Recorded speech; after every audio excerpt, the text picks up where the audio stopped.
Buonasera, benvenuti a questa edizione del nostro telegiornale. Vediamo subito i titoli.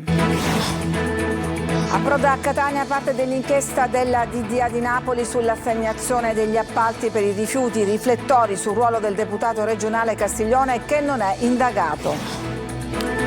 Nella relazione semestrale della direzione investigativa antimafia, l''Ndrangheta si attesta al primo posto, seguita da Cosa Nostra. Il capo della DIA, vigileremo sugli appalti del ponte sullo Stretto. All'ospedale Cervello di Palermo 4 persone hanno tentato di strangolare un infermiere, poi calci e pugni contro di lui e un vigilante. A Caltanissetta la terza udienza del processo d'appello a Don Rugolo, il prete condannato in primo grado a 4 anni e mezzo per violenza sessuale aggravata su minori. Da anni il fiume Gela vive un lento disastro ambientale, scarichi sospetti, acque nere, pesci morti e nessun responsabile. Misil Mary compra un biglietto del Gratta e Vinci da 25 euro e porta a casa 6 milioni di euro e caccia il fortunato vincitore. Calcio in attesa dell'incontro fra Grella e Toscano che potrebbe sancire la continuazione del rapporto col tecnico, si studiano i ruoli da puntellare in vista del prossimo anno.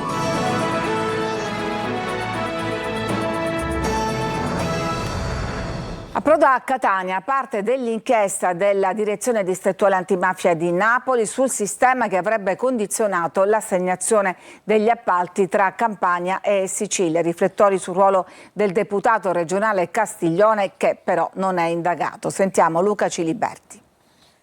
Tra le carte dell'inchiesta che indaga sui rapporti tra la Camorra e Cosa Nostra negli appalti dei rifiuti in Sicilia c'è una parte che riguarda un lotto da 76 milioni di euro della gara da 350 milioni di euro per la raccolta della spazzatura a Catania. Ad aggiudicarsi i lavori l'impresa Super Eco degli imprenditori Ciummo, padre e figlio, che sono indagati per concorso esterno alla mafia. La ditta, secondo la tesi degli inquirenti, avrebbe usufruito dell'intercessione della criminalità organizzata per entrare nel territorio etneo. Una parte degli atti dell'inchiesta della DDA di Napoli è stata trasferita alla Procura di Catania perché l'imprenditore Nicola Ferraro, ritenuto esponente dei casalesi, avrebbe confidato a un ex camorrista il coinvolgimento del deputato regionale Giuseppe Castiglione, già coinvolto nel blitz Mercurio per voto di scambio politico-mafioso nell'aggiudicazione della gara di Catania quando era presidente del Consiglio Comunale. Castiglione, in cambio, avrebbe ottenuto alcune assunzioni nella ditta Dussman che si occupa di pulizia o nella stessa Super Eco. Il politico, che non è indagato, ribadisce attraverso il suo legale la propria totale estraneità alla vicenda. Ma dalle carte il nome di Castiglione torna spesso nelle trascrizioni della polizia giudiziaria. Il primo contatto telefonico tra Castiglione e Ciummo risalirebbe al 13 agosto 2021. I due si incontreranno solo a fine mese, anche con il padre di Castiglione, Santo, in un noto bar catanese. Poi altri incontri a ottobre e a dicembre, in epoca anteriore alla definitiva assegnazione dell'incanto. Per gli inquirenti non vi è ragione alcuna perché i Ciummo, prima dell'aggiudicazione e subito dopo la stipula del contratto col Comune di Catania, debbano avere interlocuzioni sull'andamento della gara stessa con i Castiglione, se non quella di rapportarsi con il referente politico a cui si sono affidati per garantirsi l'assegnazione dell'appalto. Nell'ultima relazione della direzione investigativa antimafia, l''Ndrangheta si colloca al primo posto, seguita da Cosa Nostra. Vigileremo, ha detto il capo della DIA, sul ponte sullo Stretto. Simona Mazzona. È stata presentata a Roma, ma fotografa tutta l'Italia con un focus anche sulla Sicilia, città per città, l'ultima relazione al Parlamento sull'attività della direzione investigativa antimafia nel 2024, che conferma un dato consolidato. Tra le organizzazioni criminali nel paese la più potente è l''Ndrangheta, pure all'estero, con un particolare vocazione affaristico-imprenditoriale, ma come sottolineato dal direttore della DIA, Michele Carbone, anche con un crescente interesse nel controllo delle grandi opere pubbliche. È il caso degli appalti per il ponte sullo Stretto, sui quali Vigileremo ha garantito. Poi l'allarme carceri. Le indagini hanno evidenziato la presenza di cellulari dietro le sbarre, un numero piuttosto elevato di dispositivi, sottolinea il direttore Carbone. E in questo panorama del malaffare cosa fa Cosa Nostra? Secondo la DIA è ancora un'organizzazione in cerca di una guida che, al netto di diversi tentativi, non è ancora riuscita a ristrutturarsi come ai tempi dei corleonesi. Insomma, manca una leadership solida e riconosciuta, troppi avvicendamenti tra le nuove e le vecchie generazioni, con i legami tra le famiglie a geometria variabile, tra lotte di potere e alleanze e tregue tra i diversi clan. Tra le attività mafiose più diffuse restano in primo piano il traffico di stupefacenti e di armi, in collaborazione con 'ndrangheta, camorra e soggetti stranieri, le estorsioni, strumento tradizionale di controllo territoriale, il gioco e le scommesse online. Ma l'interesse mafioso si radica anche nel settore economico, grazie all'acquisizione diretta o indiretta di attività tramite imprenditori compiacenti e prestanome della mafia, al fine di organizzare truffe mirate all'indebita percezione di finanziamenti pubblici. Lo scorso anno alla criminalità organizzata siciliana la DIA ha confiscato beni per oltre 104 milioni di euro, non distante il numero in soldoni dei sequestri effettuati. Il Tribunale del Riesame ha rigettato la richiesta di custodia cautelare agli arresti domiciliari chiesta dalla Procura di Catania per il sindaco di Paternò, Naso, indagato per voto di scambio politico mafioso con il clan Morabito Rapisarda nell'ambito dell'inchiesta Atena. L'inchiesta avrebbe fatto emergere gli interessi del clan Morabito sulle aste giudiziarie di immobili nelle province di Catania e Siracusa. Ancora violenza negli ospedali. All'ospedale Cervello di Palermo 4 persone hanno tentato di strangolare un infermiere. Sentiamo Marco Gullà.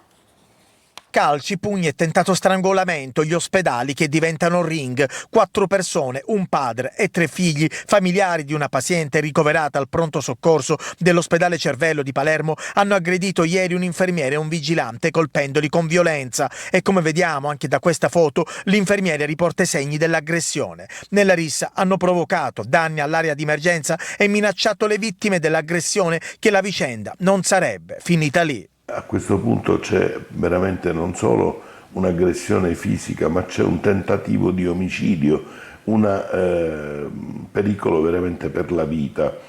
Nel primo trimestre del 2025 su scala nazionale si è registrato un incremento rispetto al corrispettivo periodo del 2024 del 37% in Italia.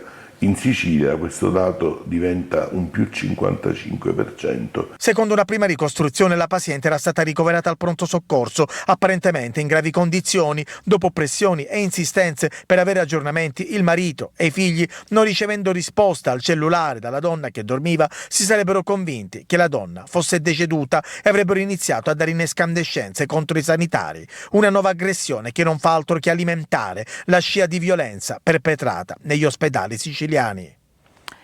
Niente domiciliari per i 2 carabinieri e per il poliziotto accusati di avere chiesto ad una donna prestazioni sessuali in cambio di favori, ma per uno c'è l'accusa di violenza sessuale. Francesco Aloi. Agli arresti domiciliari all'obbligo di dimora, il GIP del Tribunale di Siracusa, dopo l'interrogatorio di garanzia, ha deciso di attenuare la misura cautelare. I 2 carabinieri ed il poliziotto, accusati di avere approfittato della divisa per chiedere prestazioni sessuali ad una donna, si dichiarano innocenti. Tutto è accaduto a Priolo, vicino a Siracusa. La storia sarebbe iniziata in questa caserma dei carabinieri. Qui la donna, 25 anni, sarebbe venuta per alcuni problemi di vicinato, quando 2 militari le avrebbero offerto aiuto, in cambio di una prestazione sessuale. Uno dei 2 poi l'avrebbe ricontattata e dopo un rifiuto avrebbe abusato di lei. Per questo il militare, originario di Sortino, deve rispondere anche di violenza sessuale. Poi la donna si sarebbe rivolta al commissariato di polizia, ma anche qui, secondo la sua versione, ci sarebbe stata la stessa proposta. Una vicenda che sta facendo molto discutere. Anche la donna che farebbe l'escort risulterebbe indagata proprio per aver chiesto favori a uomini in divisa. Nuovo capitolo oggi a Caltanissetta del processo d'appello a Don Rugo, il sacerdote al centro di uno dei casi più controversi di abusi sessuali nel clero siciliano. Gerry Italia. In un'aula gremita si è svolta oggi a Caltanissetta la terza udienza del processo d'appello a Don Giuseppe Rugolo, il prete condannato in primo grado a 4 anni e mezzo per violenza sessuale aggravata su minori. Sul banco dei testimoni alcune presunte vittime che, secondo quanto riferito, avrebbero segnalato già anni fa gli abusi al vescovo di Piazza Armerina, Rosario Gisana. A parlare anche Antonio Messina, l'archeologo, la cui denuncia ha dato il via all'inchiesta della Procura di Enna condotta dalla squadra mobile. Ricostruzioni contestate dalla difesa con l'avvocato Denis Lovison, che ha cercato di smontare le accuse puntando su presunte irregolarità nelle intercettazioni. Secondo il legale, alcune conversazioni sarebbero state falsate dal contesto in cui si trovava l'indagato, intento, a detta sua, a visionare contenuti pornografici. Sul caso intanto si muove anche la giustizia vaticana, un procedimento in corso presso il Dicastero per la dottrina della fede, ma resta il silenzio sulla posizione ufficiale del sacerdote. Non è chiaro se gli sia stata interdetta la celebrazione pubblica della messa, né se si vada verso la sua riduzione allo stato laicale. Rugolo era presente in aula insieme ai genitori di Messina, alle associazioni Rete l'Abuso e Cotulevi e ai rappresentanti legali della curia di Piazza Armerina e della parrocchia di San Giovanni, dove sarebbero avvenuti alcuni degli abusi. La sentenza è attesa per il 17 giugno e per molti sarà il giorno della verità. Ponte sullo Stretto, in commissione oggi si è discusso della cantierizzazione dell'opera. Francesco Triolo. L'approvazione del progetto definitivo del ponte sullo Stretto è ormai vicina. Il CIPES dovrebbe decidere entro la fine di giugno e così si avvicina anche il momento in cui verranno aperti i primi cantieri. A Messina, in Commissione Ponte, si è parlato quindi della cantierizzazione della grande opera e degli effetti che avrà sulla viabilità e la vivibilità cittadina, a cominciare dai cantieri a priorità 1, 11, quelli che delle cosiddette prestazioni anticipate, che valgono 160 milioni di euro. Sostanzialmente le prestazioni anticipate sono quelle che preparano il territorio alla realizzazione dell'opera, quindi vedremo la realizzazione delle prime piste di cantiere che serviranno a sgravare la viabilità locale dalla movimentazione dei carichi pesanti, quindi dei mezzi pesanti. Le prime ruspe, se la Corte dei Conti dovesse rispettare i tempi, arriverebbero presto. La Corte dei Conti nel giro di qualche mese già vedremo le prime attività che servono a realizzare le piste di cantiere. Autunno? Se la registrazione della Corte dei Conti arriverà verso luglio-agosto, probabilmente già a settembre-ottobre ci saranno le prime attività. Verranno realizzate 2 bretelle per bypassare la zona di Ganzirri e a sud San Filippo, a Contesse. In maniera tale da separare quello che è i transiti dei mezzi di cantiere dal traffico ordinario. Un esempio è proprio il cantiere di Ganzirri, dove verranno realizzati 2 sovrappassi, uno a via circuito e uno al rettifilio Granatari. Questo permetterà di non far interferire il traffico di cantiere, i mezzi di cantiere, quei camion che danno fastidio sulla strada, con il traffico ordinario. Mediamente avremo 14 veicoli ora sulla A20 e 13 veicoli ora sulla strada panoramica. Nessuna viabilità comunale o provinciale verrà interrotta. Da anni il fiume Gela vive un lento disastro ambientale. Siamo tornati alla foce del fiume con Gerry Italia per documentare la situazione. Una settimana dopo l'ennesimo sversamento, il fiume Gela continua a tingersi di nero, un colore inquietante che tradisce la presenza di inquinanti, probabilmente reflui fognari mai intercettati e mai fermati. A ridosso della foce lo scenario è da incubo, un centinaio di pesci morti sulle sponde, chiazze bianche galleggianti, un odore nauseabondo che rende l'aria irrespirabile. Non è solo un fiume in agonia, è un ecosistema devastato. Sulla spiaggia, oltre ai pesci, ora si trovano anche i resti di grandi uccelli acquatici, probabilmente avvelenati dopo aver tentato di nutrirsi delle carcasse. Una tragedia che si consuma da anni tra indagini mai concluse e responsabilità sfuggenti, e intanto l'Italia e la Sicilia continuano a pagare multe salate per il mancato rispetto delle direttive europee sulle acque reflue. Ieri mattina sul posto è arrivato ancora il senatore Pietro Lorefice, membro della Commissione Ecoreati, accompagnato stavolta dall'assessore comunale all'ambiente Giuseppe Fava. Entrambi hanno sollecitato nuovi accertamenti, presenti anche gli agenti della Polizia Municipale, la Capitaneria di Porto e i tecnici dell'ARPA. Siamo in stretto contatto con la Capitaneria, con l'ARPA, con tutti gli enti preposti e titolati ad indagare in maniera organica su una questione che noi riteniamo non sia non solo accettabile, ma da appurare in maniera veloce e seria. Eppure, nonostante i controlli, le risposte mancano. Le acque del Gela continuano a mostrare segni evidenti di contaminazione. Tra le ipotesi quella di sversamenti provenienti dall'area industriale a nord della foce, dove si trovano impianti di sollevamento sotto osservazione da tempo. Ma senza monitoraggi costanti e trasparenza, il fiume rischia di morire in silenzio e nell'indifferenza. Ad Agrigento adesso, dove il nuovo depuratore della fascia costiera è pronto ma resta inutilizzato. Davide Sardo ci spiega perché. Incredibile ma vero, ad Agrigento il nuovo depuratore della fascia costiera, atteso da anni e destinato a risolvere i gravi problemi di inquinamento marino, è pronto, ma non può entrare in funzione. Manca la corrente elettrica. Succede in località Timpa dei Palombi, dove sorge il moderno impianto realizzato per servire le aree costiere di Agrigento e Favara e in particolare per bonificare la foce del fiume Naro, spesso al centro di segnalazioni per scarichi inquinanti. A denunciare il paradosso è l'associazione ambientalista Mare Amico, guidata da Claudio Lombardo, che punta il dito contro l'Enel. Nonostante le ripetute richieste della direzione lavori e dell'ATI idrico, spiega Lombardo, non è stata ancora realizzata la linea dedicata necessaria ad alimentare le cabine elettriche dell'impianto. Un silenzio operativo che di fatto blocca l'entrata in servizio del depuratore, vanificando anni di attese e investimenti. Mare Amico ha scritto al prefetto di Agrigento chiedendo un intervento urgente per sbloccare l'iter e consegnare finalmente alla collettività un servizio essenziale per la tutela dell'ambiente.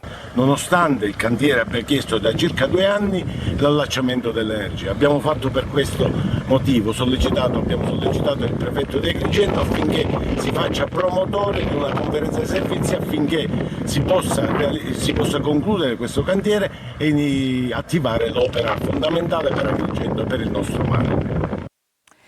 Ci fermiamo, c'è una pausa per la pubblicità, poi torniamo con altre notizie.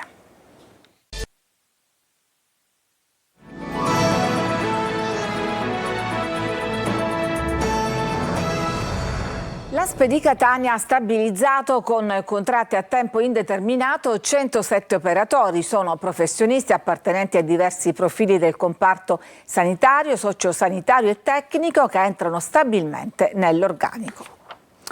A Ragusa eccezionale trapianto multiorgano da un donatore di ben 89 anni, un gesto che dà speranza ai pazienti ancora in lista d'attesa. Veronica Barbarino.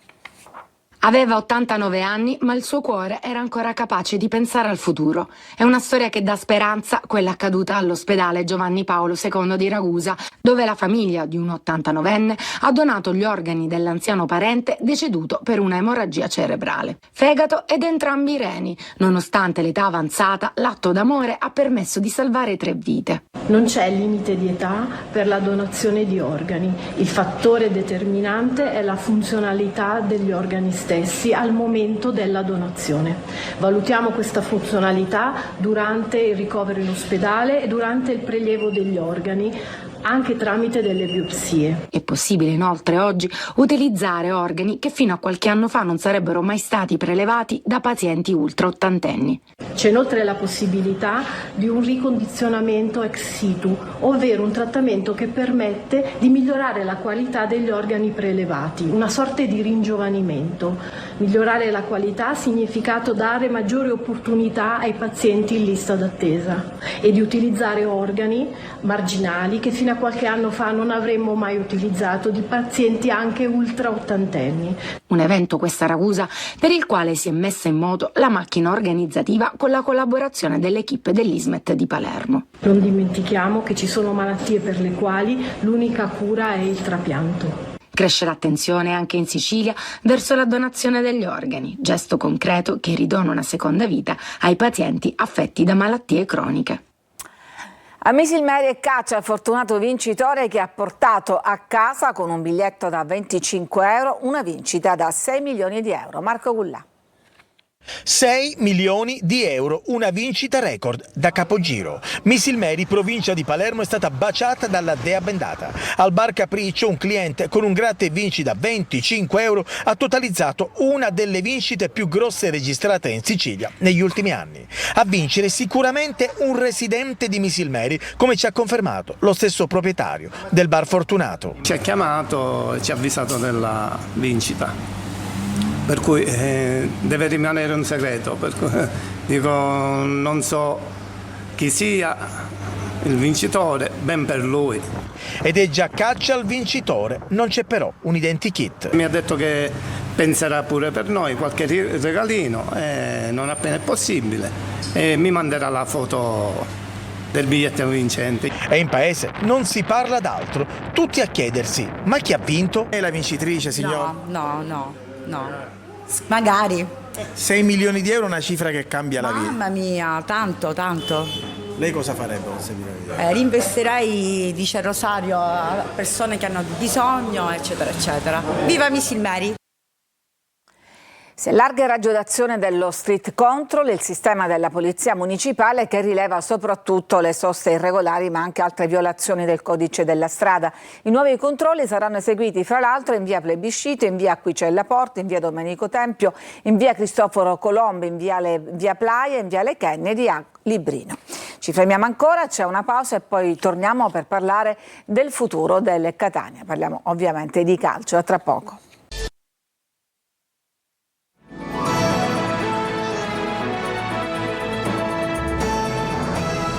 E siamo al calcio in attesa dell'incontro fra Grella e Toscano che potrebbe sancire definitivamente la continuazione del rapporto con il tecnico. Ecco quali possono essere i ruoli da puntellare in vista del prossimo anno. Marco Carli. Nella settimana degli incontri e del futuro da disegnare in modo probabilmente definitivo, sciogliendo nodi o trovando conferme, si prova a immaginare una squadra che possa diventare protagonista nella prossima stagione.